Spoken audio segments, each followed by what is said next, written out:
الرحیم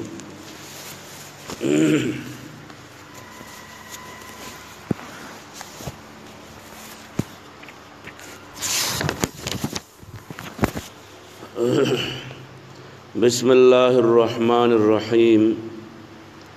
وعن عبد الله بن عمرو بن العاص رضی اللہ عنہما قال كان رسول الله صلى الله عليه وسلم يقول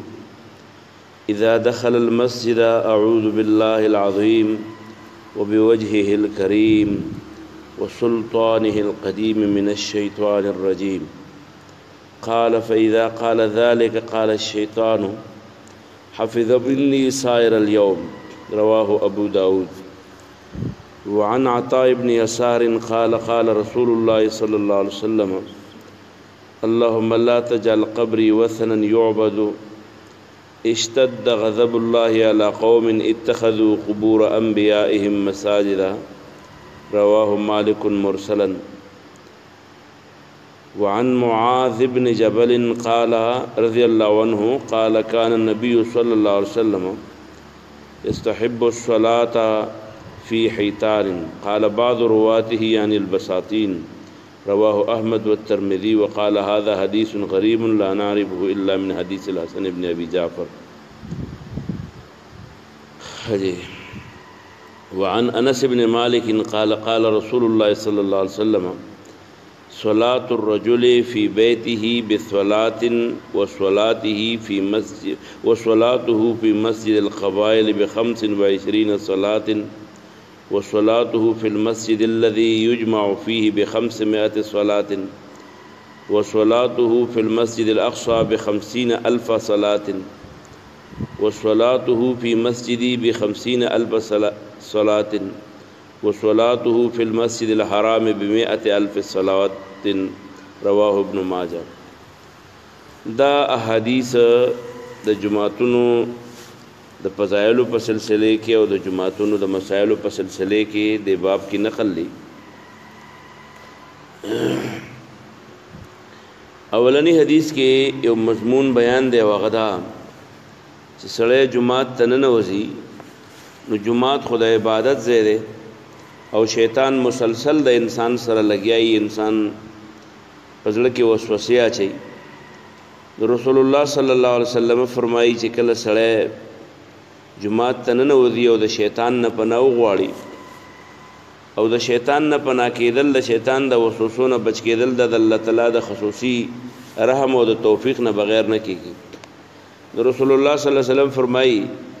چې کلم سړی جماعت ته ننوځي او د داسې وایي چې اعوذ بالله العظیم، زه د الله د لوی الله سره پناه غواړم، وبوجهه الکریم او د الله تعالی د معزز شان یعنی داغه د مخ یعنی داغه د شان سره پناه غواړم، وسلطانه القدیم او د الله تعالی د هغه زور او د قوت باندې پناه غواړم چې د ډېر مخکې نه دی لکه د هغې آغاز نشته. من الشیطان الرجیم، د شیطان الرجیم نه د شیطان رټلی شوي نه پناه غواړم. چې کوم سړی دا الفاظ ووایي چې اعوذ بالله العظیم وبوجهه الكريم وسلطانه القديم من الشيطان الرجيم قال رسول الله صلی الله علیه وسلم فرمایل چې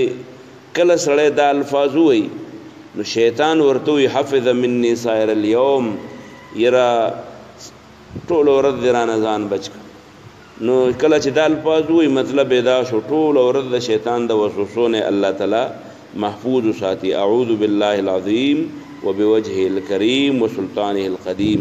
من الشيطان الرجيم، یعنی چې جماعت ته سړی ننوځي نو اعوذ بالله من الشيطان الرجيم یا اعوذ بالله العظیم ووجهه الكريم وبوجهه الكريم وسلطانه القديم دا الفاظ چې ویل نو دا شیطان د وسوسو نه محفوظ شي. نو په کار د سړی جماعت ته راننوځي نو د اللهم افتح لي ابواب رحمتک سره د درود شریف سره د ځان له د دعا غوښتو سره د شیطان نه د پناه غوښتو دا الفاظ دې هم وایي. دی ورپسې حدیث کې رسول الله صلی الله علیه وسلم دعا غوښتلې ده. دعا یې دا غوښتلې ده چې اللهم لا تجعل قبري وثنا يعبد، یا الله زما قبر داسې مه ګرځوه چې خلک ورله راځي او سجدې ورته کوي. او اشتد غضب الله علی قوم اتخذوا قبور انبیائهم مساجدا او الله تعالی هغه قوم ته ډېر غټ غصه ده کم قوم چې د پیغمبرانو قبرونه ځان له جماعتونو جوړ کړو یعنی د پیغمبرانو قبرونه چې دي هغه ته عبادت به کو هغه نه به قبله جوړول مخامخ به وته سجده کول نو دې حدیث کې دا مضمون بیان شه چې جمعه منځ کول چې دي نو هغه دې کې چې الته قبر مخ ترازی په دې ځای کې منځ کول ندی پکار قبر کشاته نو بیا هم څه خبر نه ده خو چې مخ ته نو بالکل ورته منځ په دغه دې کې نه کیږي نو دا یو مضمون زمونږ استاد د پاره په دې حدیث کې بیان شه چې ګوره د قبر طرف ته منځ بالکل نه کوي دغه شانی یو بل صاحب د حضرت معاذ ابن جبل رضی الله عنه داغه په ولې باندې دا حدیث نقل لای اگر چې خود د صاحب مشکات په دې باندې پورا ټکونه کړی دي د دې په سند باندې کله او تقریب ویلې د ترمذی په ولې باندې او کله ورته ضعیف ویلې د یحیی ابن سعید او غیره په ولې باندې نو په دې وجه باندې د فضایلو په سلسله کې زمونږ استاد مونږ چې کوو مونږ کلاو د ګور وغه د تو درې ګونو د معاذ ابن جبل نه په دې حدیث کې دا خبره نقل شوی ده چې رسول الله صلی الله علیه وسلم په دې ته مونږ کاو چې مخه ته دیوالی یعنی دې ته به مونږ کاو چې هغه د دیوال مخه ته مونږ د جمعات کې شاته طرف ته زور کو نو شاته طرف ته زور نه دی پکار رسول الله صلی الله علیه وسلم بدا خو خوله چې سړی د مونږ کې په کوم ځای کې مخه ته مونږ کوي چې مخه ته جمعه دغې د دیوالی دا ولې دا ځکه چې د مخه ته چرته څوک تیر نشي نو چې مخه ته څوک تیر شي نو ټیک دی چې ګناګار هغه شو خواچا ګناګار کو تا ګناګار کو قبل حدیث کې راځي رسول الله صلی الله علیه وسلم فرمایي کدی سړی ته دا پته وي چې را د دې منګزار مخه ته تیرېدلو کې دومره ګناشته دی به سلويخ کاله ولاړ وي خو منګزار په مخ کې بنه تیرې نو دا چې ته روسته ولاړې په جماعت کې یا په دې کولاو دی کې ولاړې چې ستا مخه ته سړی تیریږي نو خدای ګناه به پتا باندې راځي لکه چې داغه ګناګارول چې دین واسطه په وجبانی وشو نو په دې وجه رسول الله صلی الله علیه وسلم با دیوال ته نږدې مونږ کاو او چې کوم دی کې دیوال نه نو په کار د سړی الته مخه ته د سیس کیږي چې هغه د نور جماعت نه یا د نور خلقو د تیرېدو د پاره هغه آزاد کیږي ته ستره ورته وي رسته او پاغه باندې بیا باسو کو ان شاء الله تعالی نو دا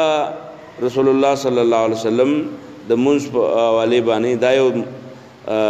مسله مونږ ته د شور دی حدیث نه چې منځ کې نو په جماعت کې هغه دې ته به کې چې مخې ته دیوالی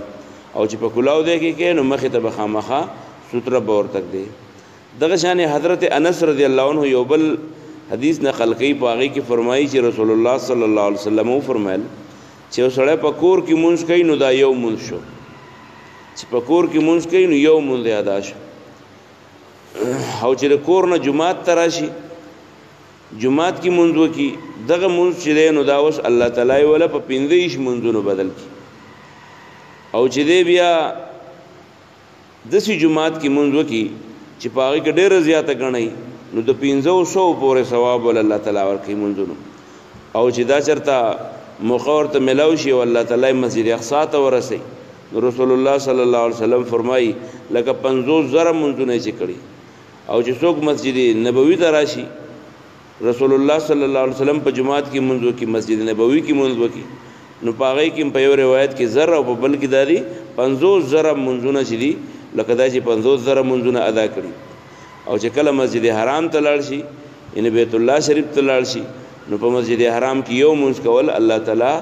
دا په یو لک باندې بدلی نو په دې وجه باندې چې کم ځای کې موقع ملو شي نو کله کلی جماعتی او که جامع جماعتی او که مسجد اقصایی او که مسجد نبوی او که مسجد حرامي هغه دې کې د منځ کولونه د څنډه کولو په دې باندې په جماعت کې منځ کول پکار دي د کور په دې باندې خپل فرض منځونه په جماعت کې کول پکار دي حضرت ابو ذر فرمایي چې ما پیغمبر علیه السلام ته وې چې کوم جماعت په مخدمه باندې الله تعالی اول جوړ کړی نو رسول الله صلی الله علیه وسلم راته وی چې دا کم ته چې موږ مسجد حرام وایو دا د ټولو نه اول جوړ شوی دی بیا ته ما ته پوښتنه کو چې بیا بل د دین وروسته بیا کوم بل جماعت جوړ شوی دی نو راته وی مسجد اقصا بیت المقدس نو بیا وته ما وی چې دوړو په منځ کې فاصله څومره وا نو 40 عامن سلويخ کالا نو سلويخ تو کالا چې دین د دې په منځ کې د دې په نقشه جوړولو کې او د دې په زمکه باندې د آبادولو په منځ کې سلويخ کالا فرق. نو بیا رسول الله صلی الله علیه وسلم ما ته فرمایل چې په کوم ځای کې د تمون موقع ملاو شو نو په هغه ځای کې مونږ کوا په مسجد اقصی کې رته ملاو شو په مسجد حرام کې درته ملاو شو یو کې مونږ په 50,000 ده او په بل کې مونږ چې دین هغه په 1 लाख باندې ده. وعن عبد الله ابن عمرو ابن العاص د حضرت عبد الله ابن عمرو ابن عاص نے روایت ده رضی الله عنهما قال ده وی چې کان رسول الله صلی الله علیه وسلم رسول الله صلی الله علیه وسلم به فرمایل اذا دخل المسجد کله چې جمعه تننه وځي یقول ده فرمای رسول الله صلی الله علیه وسلم کان رسول الله صلی الله علیه وسلم یقول رسول الله صلی الله علیه وسلم با دسی ویل اذا دخل المسجد کله چې جمعه تننه وځي پیغمبر علیہ السلام چې کله جمعه تننه وځو نو دسی ذکر وکاو دعا وکول اعوذ بالله العظیم فنا غړم د غلوی رب سره او بوجه الکریم او د الله تعالی په غیدتمن مخ سره وسلطانه القدیم او په پخوانی حکومت سره من الشیطان الرجیم د شیطان الرجیم نه. قال نو پیغمبر علیہ السلام و فرمایل چې قال نو دراوی وی چې پیدا قال ذالک کله سره دا خبره وکي پیغمبر علیہ السلام ویل نو قال الشیطان او شیطان وی چې حفظ مني سائر اليوم دا سړی او زمانه ټول ورځ بچ پاتې شو. وعن عطاء ابن يسار حضرت عطاء ابن يسار فرمای قال دی وی قال رسول الله صلی الله علیه وسلم پیغمبر علیہ السلام یو ځل دعا کوله نو څه دعا وغوښته چې اللهم لا تجعل قبري وثنا يعبد یا الله زما د قبرنا د عبادت بت م جوړوا لا تجعل مگر د قبري د ما قبر وثنا بت يعبد چې عبادت کولای کی اشتد غضب الله د الله غصه ډیر او چت دیاته شوی د هغه خلکو ته اتخذوا قبور انبیائهم چې هغه جوړ کړی د خپل پیغمبرانو قبرونه مساجد جمعتونه. رواه مالک مرسلا. وان معاذ ابن جبل د حضرت معاذ ابن جبل نے روایت ده رضی الله عنه قال دی وی چې کان النبي صلی الله علیه وسلم او نبی صلی الله علیه وسلم یستحب الصلاه خخبه غنو منذ به هیتان په چار دیواری کې یعنی مخه ته چته دیوالی چې خلق په مخه ته تیریږي نه. وان انس ابن مالک د انس ابن مالک نے روایت ده قال دی وی رضی الله عنه چې قال رسول الله صلی الله علیه وسلم رسول الله صلی الله علیه وسلم فرمایل صلات الرجل ببيته د سړی مونږ په خپل کور کې به صلاتین و صلاته فی مسجد القبائل او مونږ د خپل کلی په جماعت کې به 25 صلاتن 15 منځونه بهترین دي و صلاته فی المسجد الذي يجمع فيه ب 500 صلاه او مونږ د په داسې جماعت کې چې پاغه کې جامع مسجد ده 1500 کاله 1500 چوندا بدله ول الله ورکی و صلاته فی المسجد الاقصى او مونږ د په مسجد اقصی کې به 50,000 صلاه 50,000 منځونو ثواب ول الله ورکی و صلاته فی مسجدی ب 50,000 صلاه او چې کوم سره مونږ په بیت الله شریف کې مسجد نبوي کې وکی نو هغه ول الله تعالی په 50,000 بدله ورکی و صلاته فی المسجد الحرام ب 100,000 صلاه او چې مونږ په مسجد حرام کې وکی نو یو په لک باندې بدله ول الله ورکی. وعن ابي ذر رضی الله عنه د ابو ذر نے روایت ده قال دی وی رضی الله عنه قال دی وی چې قلت ما اول پیغمبر علیہ السلام ته چې الله پیغمبر اي مسجد وضع في الارض اول په مقدس مکه اولنې جمعات کم جوړ شوی نو هغه راته وی المسجد الحرام ان مسجد حرام یعنی بیت الله شریف. قال دی وی قلت ثم اي بیا مې ته پوښتنه کو چې بیا اور پسې کم جوړ شوی قال نو هغه راته وی المسجد الاقصى مسجد اقصى. قلت ما تو کم بینهما دې دوړو په منځ کې فرق څومره ده قال غرت 40 عاما ثلويخ قال ثم الارض لك مسجد دازمه ټوله جمعات ده جمعات ده ته مګوره چې رب کم ده کې درته موقع ملو شو نو چې د مونږ ټیم د نزاین شي جمعه ټوله جمعات ده او چې ټول جمعات ده نو په هیڅ ما ادرک کت کا صلاتو کم ده کې چې منذر باندې راغې په سول نو بس پقه ده کې مونږ کوا کله جمع مونږ ته ملو شو نو په کلی په جمعات کې کوا کبه جامع مسجد کې ته ملاو شو ال دې کوا کبه مسجد اقصی مسجد نبوي بیت الله الحرام کې درته ملاو شو ال دې کوا او کداغه دغه درته ملاو نشو نو چې د مونږ ټیم راغی نو چې په کم ځای کې پزمکه باندې ولاړو پاغه دې کې